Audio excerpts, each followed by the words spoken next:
Urbana, Lekotim, heed my prayer. Sabeo, Samael, you who fell with Lucifer, draw near and be not afraid. Spirit of Lilith, rise up from the deep. May the 9 dark angels come to this man's aid, for he is sorely troubled and would seek your help. Spirits of darkness, appear before me now. Are they near? Are they coming? Very near. I hear the beating of their wings. Are you resolved to go on? Yes. Take this.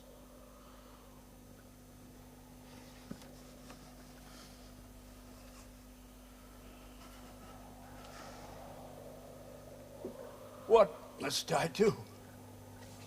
Say after me, angels of Lucifer, dark angels.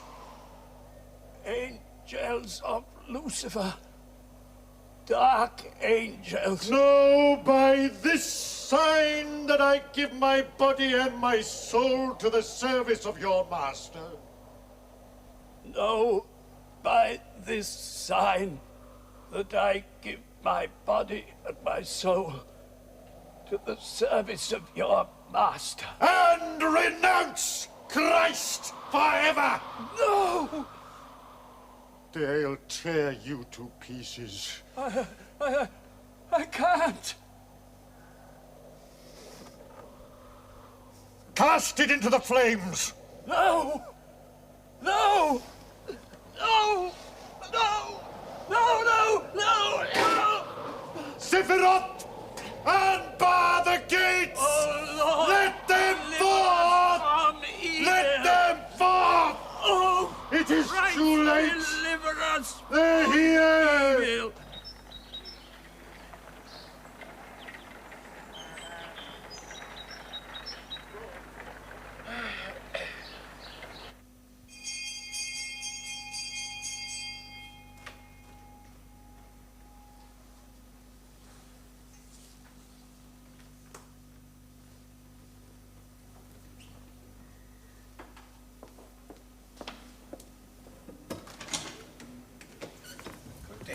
Yes?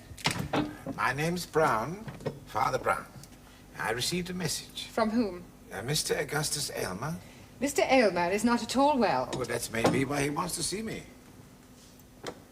I'll make inquiries.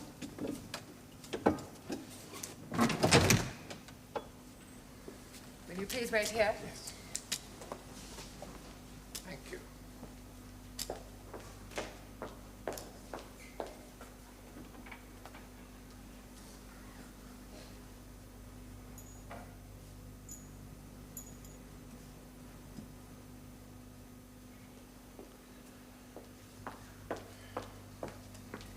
Yes, Mr. Aylmer will see you.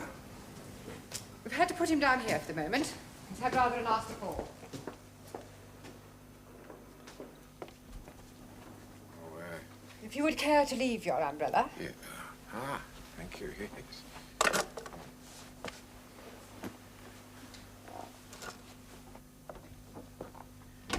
Thank you, nurse.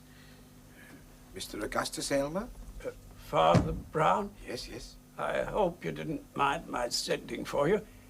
You must forgive this makeshift bedroom. I can't manage those damn stairs. Yes. Do sit down. Well.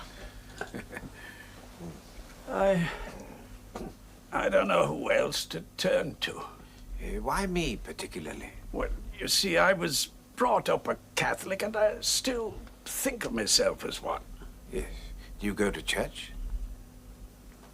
I've been in bad health since I came here to live. Climate of Essex doesn't suit me. You do understand, don't you? Oh, yes, yes, I think so. And now that you're in even poorer health, you wish to get back into the fold. Well, perhaps you'd better tell me what it is that's troubling you, Mr. Elmer. Well, I hardly know where to begin. Oh, I've done all the usual things, of course. I wasn't over-scrupulous how I made my money. I was in the textile trade in Lancashire. I couldn't afford to be soft. Sins of the flesh? Oh, nothing much. I married late in life. The wife died when our third son was born. You have 3 sons? 4. 3 of our own and 1 adopted. The circumstances of that were rather unusual. The lad was found wandering around the village and no one knew where he came from. About 5 years old he was, an intelligent youngster with a sort of gypsy look about him. Insisted his name was John Stra, but we could never trace his parents. The wife took pity on him and we brought him up with the others. Yes, but surely at that age he should be able to tell you where he came from. Oh, he told us right enough. Trouble was, 'twas something different each time. And not just us either. The village priest, the local constable, each of them was told an entirely convincing story about his real parentage. But 'twas never the same twice running. One day he'd be the son of wealthy parents who'd been drowned at sea. And the next he was the child of a gypsy fortune-teller. And once he scared the wits out of the wife by telling her his father was the devil. The devil? Oh, dear, I say. A born novelist, in fact. Hmm? Even worse than that. A lad with a terrible genius for telling lies. Or so I thought at first. Now I sometimes wonder whether lies and truth aren't just 2 faces of the same reality. Is that possible, do you think? No, I don't. But you must Truth comes from God, Mr. Elmer. Lies from the devil.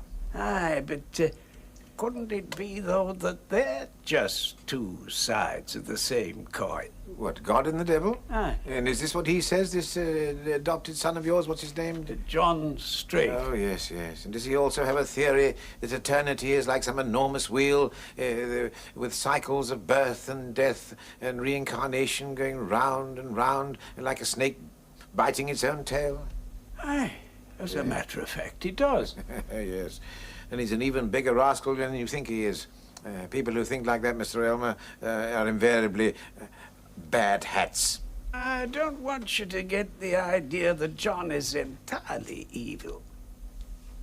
Then why are you so afraid of him? Well, you were quite right in thinking that I wanted to talk about my transgressions. And so far, you talked about nothing but John Strake. Well, the fact is, he's involved me in something that frightens me very much. I don't know how much you know about these things. You probably don't realize the desperate things a man will do when the doctors tell him he's dying. It was the litany of the dark angels, I suppose. Oh, how in heaven's name? That crucifix, Mr. Elmer. It looks to me as if somebody's tried to burn it. That was Strake.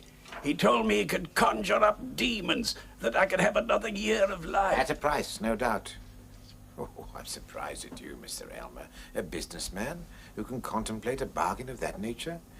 Oh, this another year on this far from perfect world, as opposed to an eternity in hell? This Mr. John Strake must be a very persuasive salesman. Perhaps I can talk to him. I'd like to go through the small print with him. You seem to take it very lightly, Father. Well, that's because I'm not afraid, you see. You mean of dying? Of death, or at least of all. Oh, dear. Now, tell me, have you said anything about this to your other sons? As long as he's here, Philip and Stephen won't come into the house. My youngest son, Arnold, lives abroad. Yes, I see. Well, let's just suppose the doctors are right. Would it be impertinent of me to ask what arrangements you've made for the disposal of your property? Strake persuaded me to make a will some months ago. Leaving everything to him? At the time, it seemed reasonable enough. My two eldest sons are successful businessmen. Philip's in the city and Stephen runs the factory. The youngest makes a good living out of buying and selling antique silver. They don't need my money. And John Strake does. He won't get it. No. After what happened last night, he'll not get a penny. I'm changing that will. I'm going to... Get excited. Oh. Now, come, really, man. Really. Here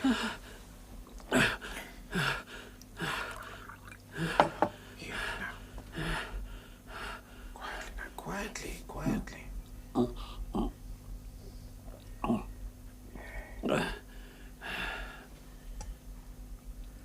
Yes, well, now we know that John Strake isn't going to get your money. We must see to it, mustn't we? That he doesn't get your soul. You're sure it's not too late for that? Oh, good heavens, no, it's never too late. And you haven't done anything very, very wicked, you know. Lots of people dabble in black magic of various kinds. I only did it because I didn't want to die. Yeah, well, I'm sure that's a better reason than most. You know, I once had a parishioner who tried to get the devil to help him with tips on the stock exchange. I can assure you, it wasn't half the fright. It wasn't worth half the fright he gave himself. No. You mustn't be afraid, Mr. Elmer. I am afraid of Strake. Yes, he does sound rather alarming. But surely you must feel better now that you've got all that off your chest. I feel so weak. I know he's trying to kill me. Oh, then let's put him right out of our minds, shall we? You know, his magic isn't really very powerful. Look, the fire's hardly touched it.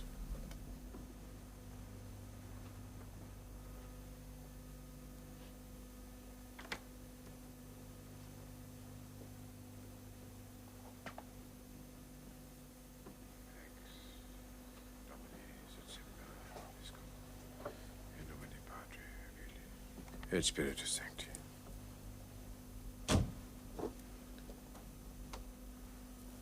John Strake?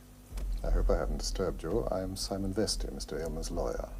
I'm afraid he no longer has any need for you.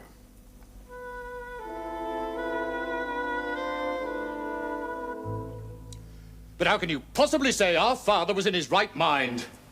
I didn't say that, Mr. Aylmer. But the law always presumes a testator knows what he's doing. Unless it's proved otherwise. Look, I've talked to a lot of people in the village and they all say the same. John Strake had the old man completely under his thumb. But that's not enough to prove insanity. The house was full of books on black magic, alchemy, God knows what. Strake deliberately built up an atmosphere of mystery and fear in order to get father to do whatever he wanted. And it's quite obvious what that was. Where is Strake now? Does anybody know? What does that matter? I was just wondering whether there was any possibility of doing a deal with him. A deal with Strake? You must be mental. It wouldn't be worth the paper it was written on. That man is the biggest bloody liar the world has ever seen. Isn't that right, Philip? You should have heard the stories he used to spin when we were kids together. He'd lie his way out of anything. He's probably in Monte Carlo or somewhere by now, laughing his head off. And waiting for the lawyers to do his dirty work for him. Well, I have to tell you, there's nothing the least eccentric or suspicious about this will. On the contrary, it's a model of how these things should be drawn up. Strake would see to that. Who witnessed it? The postman and your father's nurse. Well, she'd know what kind of a mental state he was in. Can't you find her? I'll do my best, but the will was drawn up on the 12th of January, 1928. That's 4 months ago. He might have been all right then. Are you trying to tell us, Mr. Vesti, that there is nothing you can do? There's always something one can do. If we can't show your father was of unsound mind, we'll have a go at undue influence on the part of Strake. Yes, I think that might be more promising.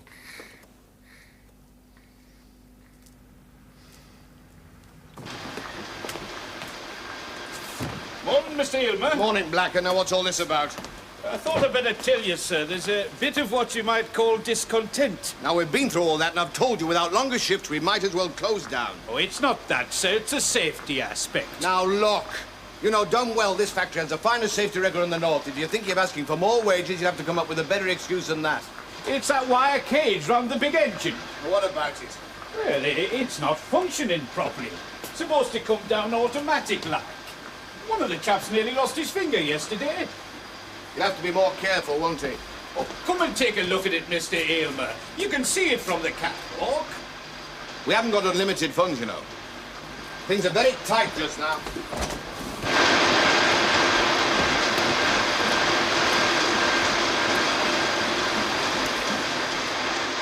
It is true that the defendant, Mr. Strake, was the adopted son of the deceased.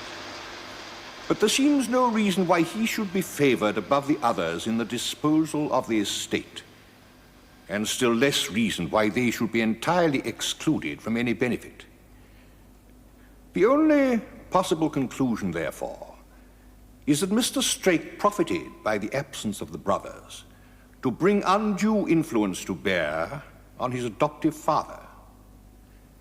In particular, I was impressed by the evidence of the priest, the Reverend Mr. Brown, who was with Mr. Aylmer when he died and gave the court a very graphic description of his state of mind.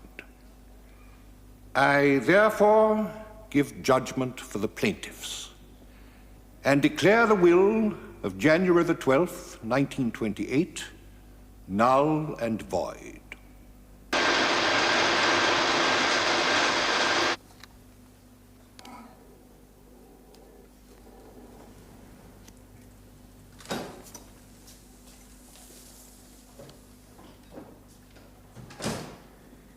You're back early? You're not playing with those damn cards again? They always come out the same. It's frightening. Why the hell don't you leave them alone?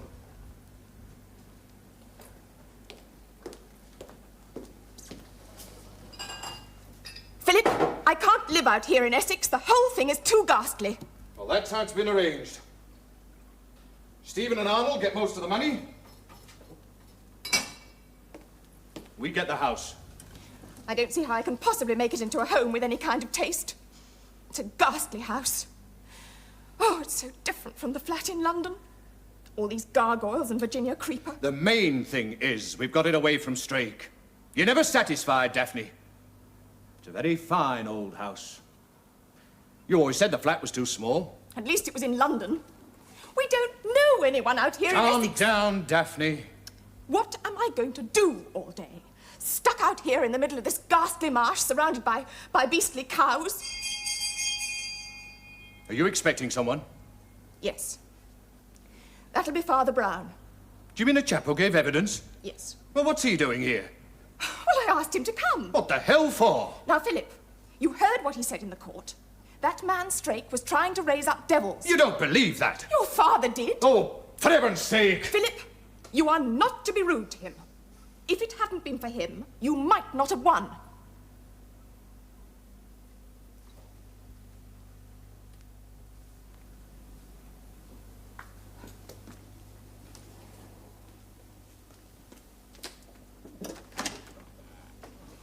Good afternoon, Father. How nice to see you. I'm so sorry to be late. I was going to catch the fast train, only they wouldn't let me bring my bicycle. Father, you know my husband, don't you? Yes, I do indeed. Good afternoon, Mr. Elmer. How'd you do? Oh, won't you sit down, Father? Thank you, yes. Now, what seems to be the trouble?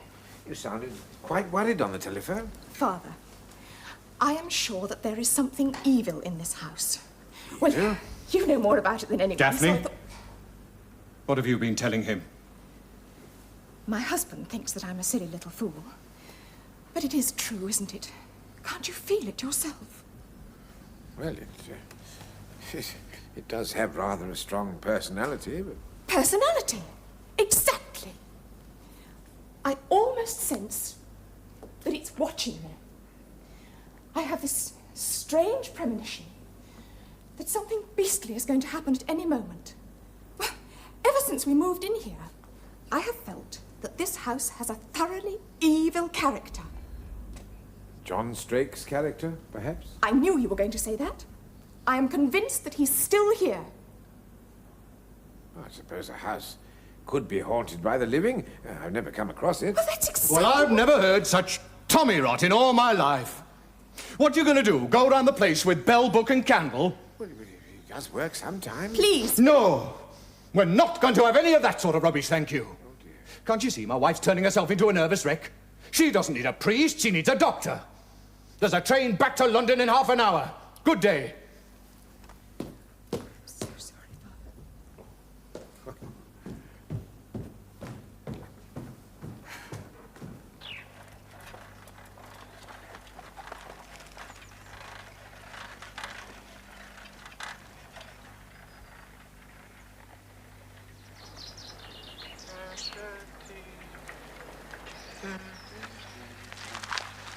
Watch it! You blood! Oh, no. Oh, I'm so sorry. I hope it wasn't my fault. You know, if it was anybody else, I'd say it was absent-mindedness. But knowing you, Father Brown, I'd say your mind was preoccupied with matters which might be of possible interest to me. Why, bless my soul, it's Inspector Boyne. I had no idea this was your manor. Well, I was given this manor directly I left hospital. Remember when that fella tried to blow me up? Salvini, the human cannonball. Yes, I remember. Oh, dear. Well, after that, they thought I deserved a bit of peace and quiet. Well, that's the most regrettable expression, which bears no relation to true peace and quiet. Well, Inspector. Thank you. Well, I have a feeling it's about to happen again, fairly soon. What is? Murder. What? Well, you don't believe all that talk about premonitions, do you? Mrs. Aylmer's an hysterical woman. You said so yourself. Now, there may be evil spirits in that house. I wouldn't know. That's more your line, Father. But I never heard of anyone getting themselves murdered by such creatures. No. That's not quite what I meant, Inspector. You see, both the Aylmers are frightened, but for different reasons. Mrs. Aylmer's afraid of the supernatural, and that's why she sent for me. And she certainly is getting on her husband's nerves with all this talk of evil spirits and so forth. But that's really not what's worrying him. What is, then? He thinks that Strake is going to come back and kill him. Did he tell you that? No, of course not. But I noticed that he had a revolver in his jacket pocket. So I don't think it can be hobgoblins he's frightened of, do you? Philip? Oh, really, you'll ruin your eyesight. Why haven't you got the lights on? Is your headache better? Yes, thanks. So thundery. Sherry? No, thank you.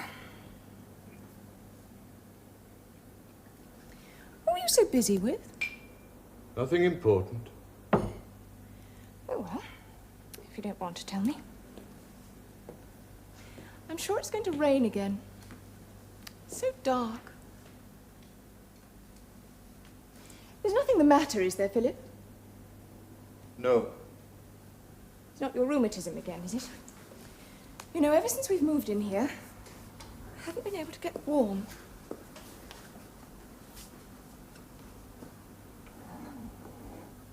Darling? What's this? Give that to me. Oh, Philip. You haven't been sitting here all afternoon drawing, have you? For God's sake, Daphne, shut up. It just struck me as rather funny, that's all. You're always complaining about how overworked you are, and yet you find time to sit here all afternoon drawing silly pictures. You're getting on my nerves! There is no need to snap. You don't care what happens to my nerves, do you?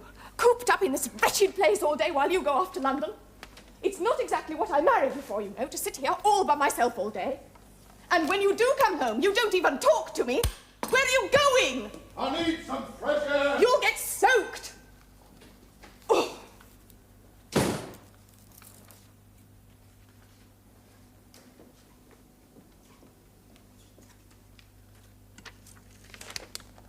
Hello? I'd like to make a call to London, please. Kensington 326.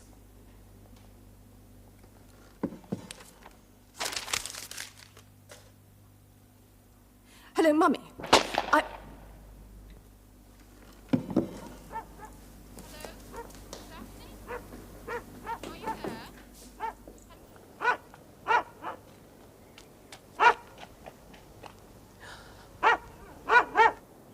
don't know if if you were planning to make any special arrangements for your sister-in-law, Mr. Elmer. Daphne will be all right. She's money of her own. Well, as I told you, under the terms of the court order relating to your father's estate, the house will now belong to you. I'm afraid it hasn't been a very happy residence for your family. Have you considered selling? I was going to ask you that, Vesti. That would be in order, would it? Yes, you're perfectly entitled to dispose of the property. But before you come to any firm decision, might I make a suggestion? What's that? I received a letter this morning from your younger brother, Mr. Arnold Elmer. It seems he's thinking of making his home in this country. Oh, he never told me that. His decision may be connected with your recent bereavement. You mean Philip? It may be that he wants that rather imposing mansion to remain within the family. And he must know that you, Mr. Elmer, being unmarried and with your business interests in the north of England, are unlikely to have any use for a house in the wilds of Essex. Are you saying that Arnold might want to make me an offer for the house? An antique dealer can live anywhere. Perhaps he has plans to turn it into a showplace. You're a crafty devil, Vesti. I suppose he wrote you and asked you to try to get it for him on the cheap. As your family solicitor, I shall naturally try to do whatever's best for both of you. Well, when Arnold arrives, you better tell him to come up north and we'll have a chat. If he wants it that badly, he'll have to pay for it. Mr. Elmer, perhaps I shouldn't ask this, but have you any idea why your brother killed himself? Disturbed balance of the mind, that's what the coroner said, isn't it? But he was in good health, happily married, and there was certainly nothing wrong with his investments. I find it all very puzzling. Philip killed himself because he was a coward. He couldn't face the idea that there was someone who hated him so much that he'd sworn to kill him. That wherever he went, there was someone watching and waiting for the chance to cut him down. You mean John Strake? A man like that doesn't take kindly to losing a fortune when he thinks he's got his hands on it. And he always knew that Philip was the weakest-minded of us three. I'm prepared to bet he's been hounding him these last few months. Threatening to get him, one way or another. Ringing up the house in the middle of the night. Sending anonymous letters. But if this was so, shouldn't you have said so at the inquest? I didn't have the evidence then. But I'm pretty certain now. You see, this morning, I got a letter like that myself. Good day, Mr. Vesti.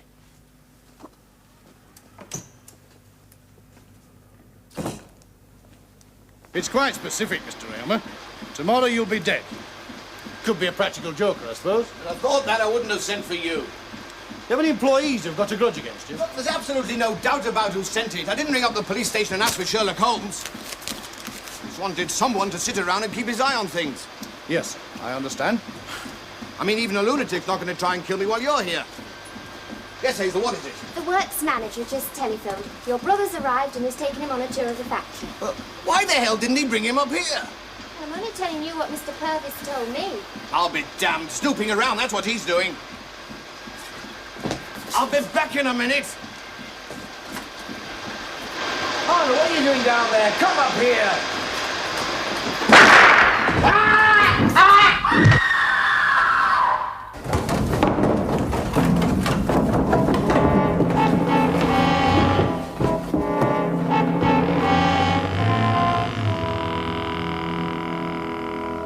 Old Mr. Elmer has a quarrel with Strake. Makes arrangements to cut him out of his will and dies. Apparently from natural causes before he can see his lawyer. Three sons go to court and win their case. Then Strake starts sending them threatening letters. A month later, Philip Elmer is found dead, apparently by his own hand. And a little after that, Stephen meets with a horrible death in his own factory. Oh, by the way, you're very good health, Father. And your good health too, Inspector. Now, in heaven's name, what does all that add up to? One natural death, one suicide, and one accident on the face of it. Ah, but you and I are not concerned with the face of things, are we? Inspector, I know. You're hoping I'll say that Strake has laid a family curse on the Elmers. That's the trouble with being a priest. People expect you to believe anything. All right, what do you suggest? Pure coincidence? I think old Mr. Elmer more or less frightened himself to death. Philip may have committed suicide. Look, I examined the body half an hour after it was found. It was in the middle of the lawn. A wet lawn that would have left any mark. And there wasn't another footprint anywhere near the body. Now, if somebody else killed him, they'd have had a swoop down from the sky. All right, then. Philip committed suicide. And Stephen, according to the evidence at that inquest, was a rather stingy kind of fellow who would not spend money replacing worn-out machinery. So when the main belt snapped, Yes, in a way, I suppose it was his fault, yes. In fact, you don't think Strake had anything to do with anything? Yes, of course he did, Inspector. It was Strake who got old Mr. Aylmer into such a state. And when he sent threatening letters to the sons, each of them reacted according to their different temperaments. Philip got frightened, and Stephen got careless. Yes, of course he was responsible for their deaths. And the police can't lay a hand on him. Oh.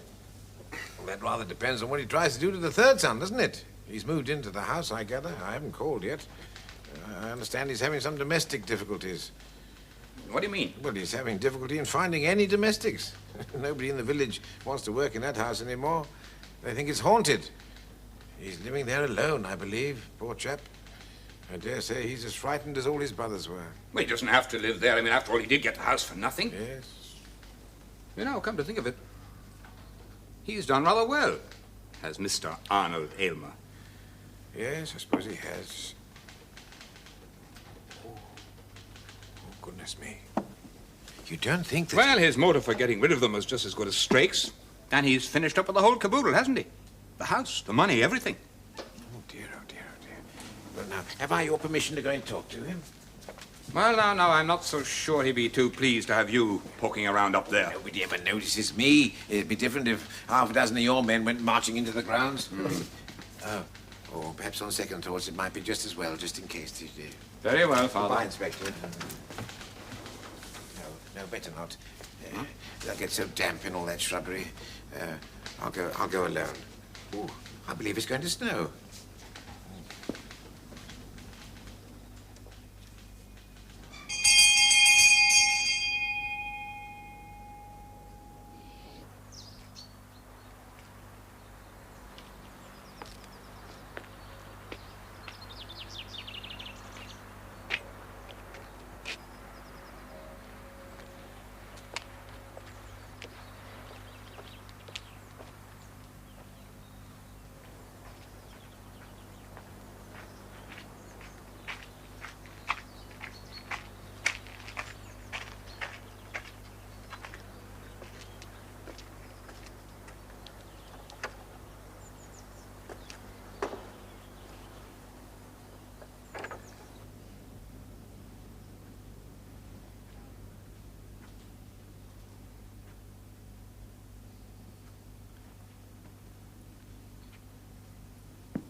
Who's that?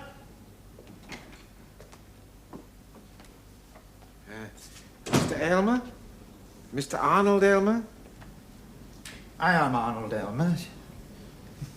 But I'm out of the way of expecting visitors. Yes, I did hear that you were living alone. That's why I took the liberty of letting myself in. Oh, I do hope I haven't got you out of bed.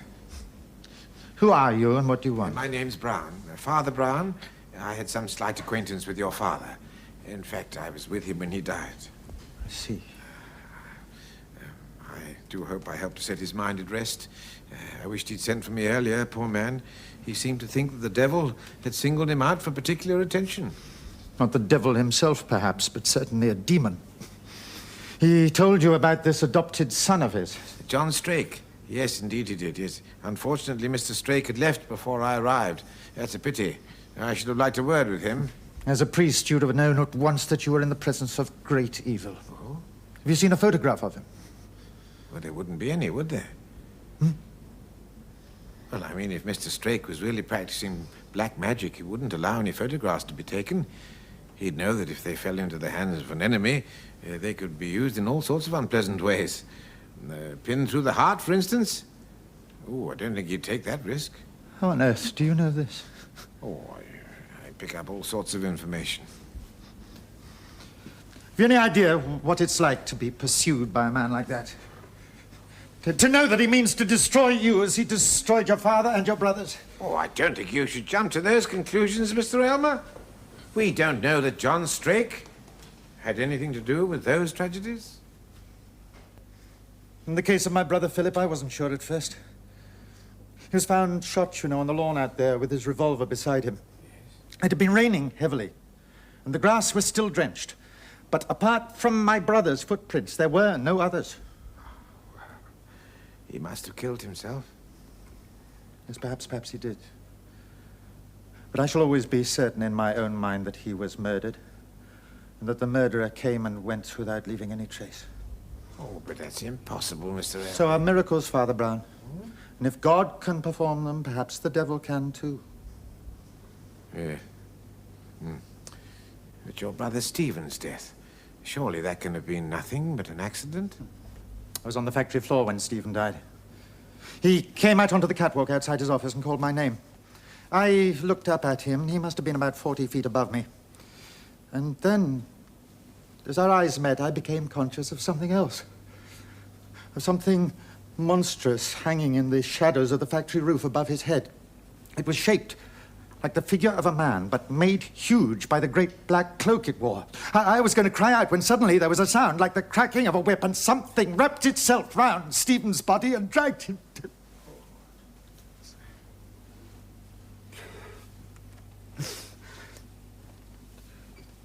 Have you seen the letters my brothers got before they died? Yes, I did see them at the inquest on your brother Philip.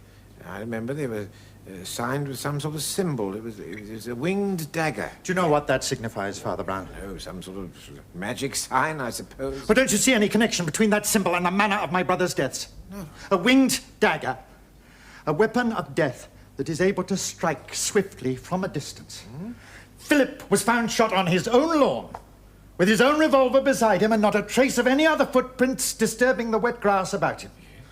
Stephen was alone on that catwalk when he died. Alone, that is, except for the great dark figure I saw hovering in the roof above him. In both cases, death came apparently out of the air on wings. Yes. And both my brothers had received pieces of paper with the drawing of a winged dagger on them. Like this one.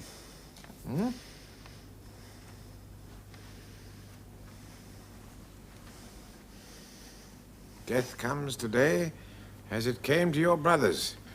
Oh, yes, but you mustn't let these sort of things stupefy you, these demons. Ah, then you do believe that Strake is a demon. I believe all sorts of things, Mr. Elmer. As I was saying, these demons, they make us feel helpless by trying to make us feel hopeless. Yes, you're right, of course. But he'll find out that I'm not so hopeless as he imagines, or so helpless either. Perhaps I have more hope and better health than he thinks. You see, I believe my unfortunate brothers died because they were using the wrong weapons. You see, Philip always carried a revolver, and that's how his death came to be called suicide. Stephen had police protection, but he also had a sense of the ridiculous. He couldn't ask a policeman to climb out with him out onto a catwalk where he was only going to be for a few seconds. You see, neither of them realized, neither of them understood that there's only one effective weapon against black magic, and that's white magic. Oh, dear, oh, dear.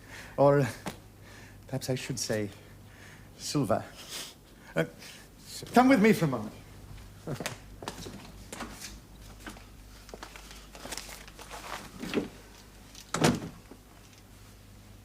They're beautiful, aren't they? I've collected these pieces in every corner of the world. Yes.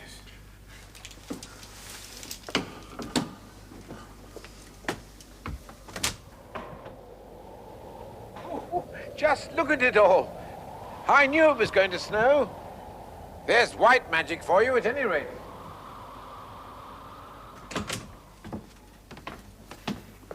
Do you know why I chose this particular piece, Father Brown? No. Because I can load it with this sort of bullet. But that's an apostle's... Didn't you know that when a man has sold his soul to the devil, he can only be killed by a silver bullet? But how can you bear to destroy anything so beautiful? When Strake comes from me, I shan't rely on the protection of the police or a lead bullet. Now, let me see, what else do we need? Powder, wadding, and we'll need some sort of ramrod. Well, I feel a little cold, Mr. Elmer. I think I'll get my cloak.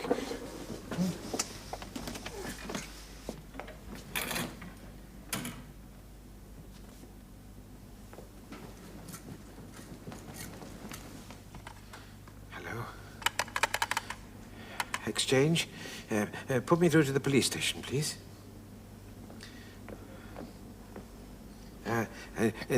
Please, Inspector Boyne? Inspector Boyne? He's what? He's not there. Oh, dear, oh, dear. No matter, no matter.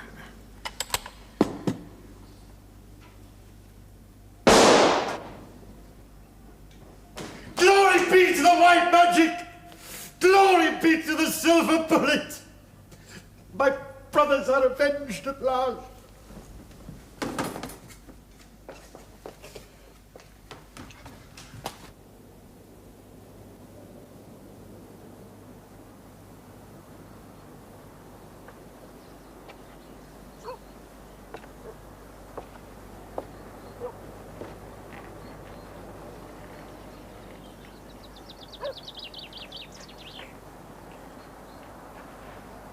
Looks as if he's swooped down like a great bird. How else could he have come? Look at the snow. Do you see any footprints on it besides yours and mine? There's not a mark on it for miles. Except for this foul black blot.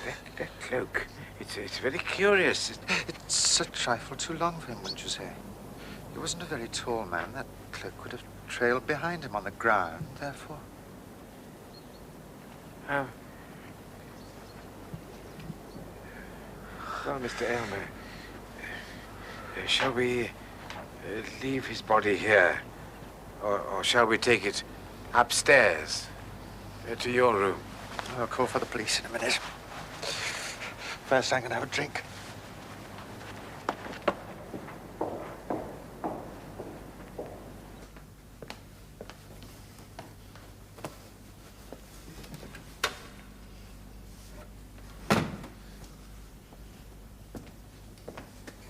There was a kind of rushing wind outside, as if a huge wheel was spinning in the sky. I simply looked outside and fired blindly. You can see you're still doubtful, Father Brown. You've seen the thing with your own eyes. Yes? You have no business to be an unbeliever, Father Brown. Weird things, strange things without any explanation, they're your stock in trade, surely. Well, yes, that's true. I do believe some things, yes, I do. Therefore, I don't believe other things. Oh, you do. You do. We all do. We all believe everything. Every one of us has beliefs that were old before the very first religions were born, ideas that are part of the very tissue of our brains. Take reincarnation, for example. Every one of us believes in his heart that the human soul goes round and round through the ages like a circling star, or like a snake biting his own tail. All things return again and again. Perhaps John Strake and I have always been enemies in many shapes and at many times. But since we need each other and seek each other out, is it not possible that this eternal hatred is also an eternal love? Do you not realize, Father Brown? Do you not believe, beyond all your other beliefs, that there is but one reality where all things merge into one? Hatred into love, man into the devil into God. No. No. How can you say no? You've seen part of that eternal drama with your own eyes. You've seen John Strake try to kill Arnold Elmer by black magic. You've seen Arnold Elmer kill John Strake by white magic, and yet you still don't believe it? No, I don't. May I ask, why not? Because you're not Arnold Elmer. You're John Strake. And you've just killed the last of the brothers. And it's his body that's lying out there in the snow.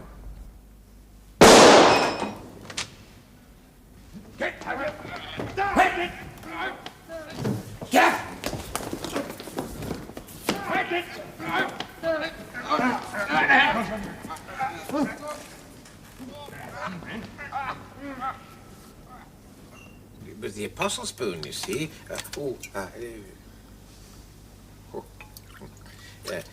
The apostle spoon. Now, you wouldn't deliberately break a thing like that, would you, Inspector? So why should a man who spent his whole life collecting antique silver? Well, but having gone to all that trouble, I mean, why didn't he load the pistol? Oh, well, he couldn't find the powder or the ramrod or something or other, I suppose. The shot I heard must have come from his own revolver. The silver bullet, the idea, the silver bullet must have been an inspiration. Tell me this, when you first saw him, did you really believe that it was Arnold Elmer? Oh, my goodness, yes. Well, it was a dressing gown, you see. I mean, a dressing gown is one of the really good disguises I've ever come across. I mean, when you see a man in a dressing gown in a house, you naturally assume that he's in his own home, don't you? Well, when he came through that stained glass door, I thought he'd come from the bedroom.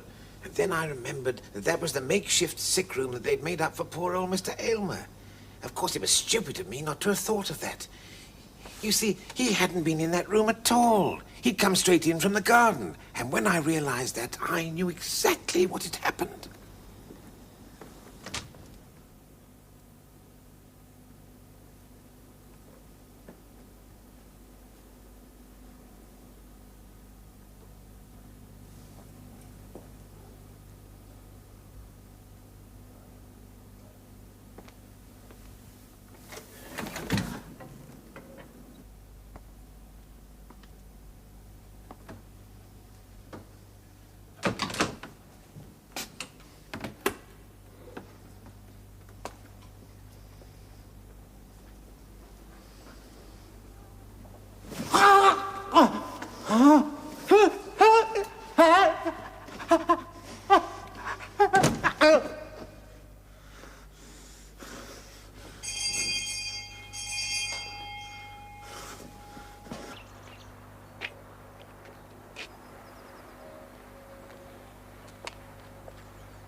Yes? Who's that? Then it dawned on his strange and fertile mind the idea of exchanging roles with his dead enemy. He'd already assumed the part of Arnold Elmer. So why shouldn't Arnold Elmer's corpse be passed off as John Strake's? The idea must have appealed to the man's odd, twisted imagination. It was like some horrible fancy-dress ball, with the two mortal enemies going there dressed in each other's clothes. Fancy dress ball? Sounds more to me like a dance of death. Yes, with one of the partners already dead. Elmer, you know, the body in the snow. Remember I said that the stained glass door suddenly blazed with a red light? It was like a huge blood stain spreading across the carpet, and I couldn't think what it was at first. And then I realized, of course, it was the light reflected from the snow outside. Now, that must have been the moment when Strake opened the garden doors to throw the corpse out onto the terrace. Having, of course, dressed him in his own long black cloak. Yes, yes, yes. And you know, it really did look like a great black bird lying there. The cloak was too long, of course, and he used that fact to weave his extraordinary story about a ghostly creature that flew through the air. He used everything, don't you see? The man was an artist, using every circumstance that came along. Instead of creating, he preferred to destroy. Yes, yes. What a great novelist the man would have made. Do you know, Inspector? I shall never be able to look at a coat stand again without a shudder.